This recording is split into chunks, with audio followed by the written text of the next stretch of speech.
नाशिक जिल्ह्यातल्या घोटीतल्या एका शाळेत सर्व पालकांना हादरून सोडणारा धक्कादायक प्रकार समोर आलाय। शाळेतल्या 5 ते 6 विद्यार्थ्यांच्या दप्तरात चक्क कंडोमची पाकिटं, हायटर, सायकलची चेन, लोखंडी कडे आणि ड्रग्ज आढळून आलेत। उपमुख्याध्यापकांनी तपासणी केली असता हा धक्कादायक प्रकार उघडकीस आला। विद्यार्थी नशा करत असल्याचाही आरोप शिक्षकांनी केलाय।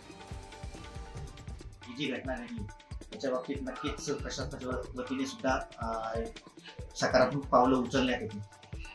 मी पालकांना सुद्धा आवाहन करू इच्छितो की फक्त शिक्षकांची जबाबदारी नाही, 8 तास विद्यार्थी शिक्षकांकडे असतो, परंतु पालकांनी सुद्धा विद्यार्थ्यांच्या बॅग्स नियमितपणे तपासायला हव्यात। सोशल मीडियाच्या प्रभावामुळे विद्यार्थी भरकटत चालल्याचं सध्या चित्र आहे। त्यामुळे पालकांनी आपली मुलं घरी आल्यानंतर त्यांच्याशी संवाद साधून त्यांच्यावर लक्ष ठेवणं गरजेचं आहे।